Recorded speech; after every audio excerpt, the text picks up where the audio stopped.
Hey guys, just want to say real quick, if you've noticed anything's a little different this episode, it's because I'm trying out some new equipment. Hopefully it works out. I don't know if it will or not. Hopefully the sound is coming through on this thing. I messed with the script. Let me put that down. But yeah, it's a new camera. I'm trying a new microphone for the bits where I'm not on screen.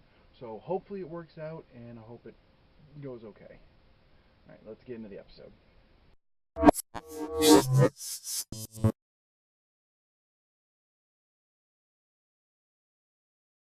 Welcome to I Have Issues, a comic book show where I talk about comic book related subjects that either piss me off or annoy me to some degree.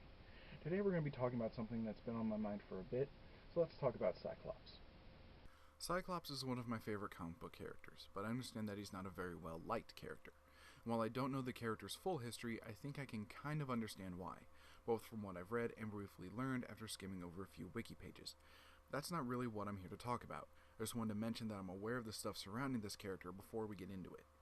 What I want to talk about today is actually his treatment in and after an event comic from 2012 called Avengers vs. X-Men. Now I really like this comic. The basic story is that the Phoenix Force, that destructive force of life and death that possessed Jean Grey several times, is coming back to Earth. The Avengers want to destroy it because a destructive force like that could kill everyone on the planet and then destroy the planet. The X-Men want to harness its power to bring back their race. See, back in another event comic, Scarlet Witch destroyed most of the mutant population on Earth with the phrase, "No more mutants," and then her powers took care of the rest. Mutants have been on the verge of extinction ever since, so they want to harness the Phoenix Force because they believe it could reactivate the mutant gene in people, or at least create it in people again. Both sides are understandable, but I personally side with the X-Men a bit more in this instance. A side fighting to prevent the extinction of the race will always be the more sympathetic.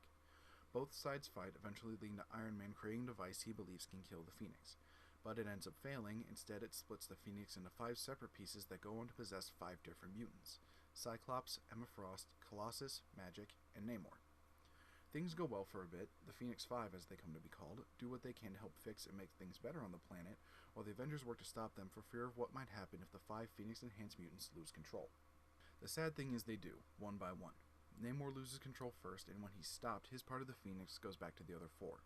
Slowly, the others lose control to the Phoenix's darker nature, until eventually Cyclops is the only one left. The Avengers, and by this point the other X-Men, try to stop him before things do go as bad as possible, but nothing works.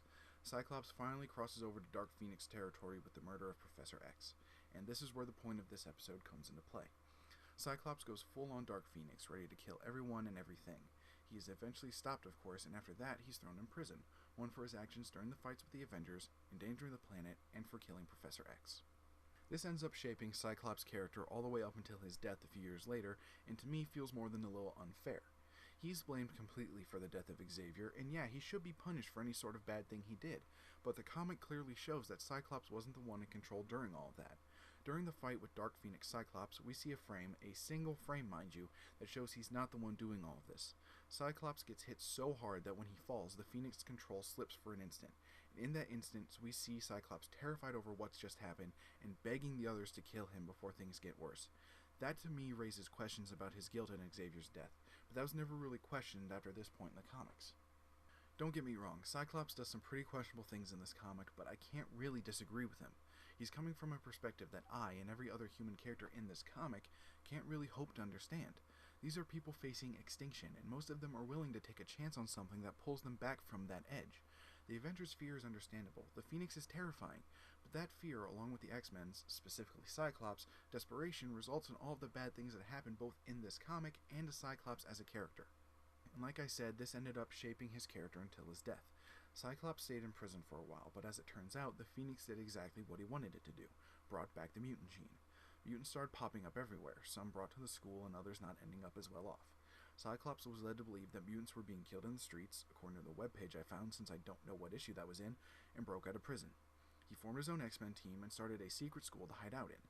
They'd rescue mutants in danger and train them to use their powers, and it went well at first. Cyclops gained sympathy and support from both mutant and human sides, despite a supervillain's plot to discredit him and paint him the bad guy. But it didn't last. Cyclops eventually died after being labeled a terrorist and tarnishing whatever legacy he had forever. See, a substance that triggers inhuman abilities in humans was released on the Earth and had the unfortunate side effect of killing mutants. Cyclops took a blast of that stuff to the face and had killed him, Emma Frost being the only person to know he had died. It drove her crazy, constructing an illusion of Cyclops that she projected into everyone's minds, but it wasn't an accurate interpretation. Emma's version of Cyclops was the one labeled a terrorist before supposedly being killed by the Inhuman leader Black Bolt. All of this connects back to the issues with the Phoenix. If both sides of the fight had actually worked together, maybe the Phoenix could have been handled in a better way. Maybe Xavier wouldn't have died, and maybe things wouldn't have ended this way. But they did, and we could probably go on about hypotheticals all day. All I really have to say is that it sucks to see a favorite character get a bad ending. I enjoyed most of the comics that I read from this, but I wish it had ended better. And that's it for me. Thank you guys so much for watching. I hope you enjoyed the video, and I hope you'll come back for the next one. But until then, guys, I hope you have yourselves a fantastic day, and I'll see you next time.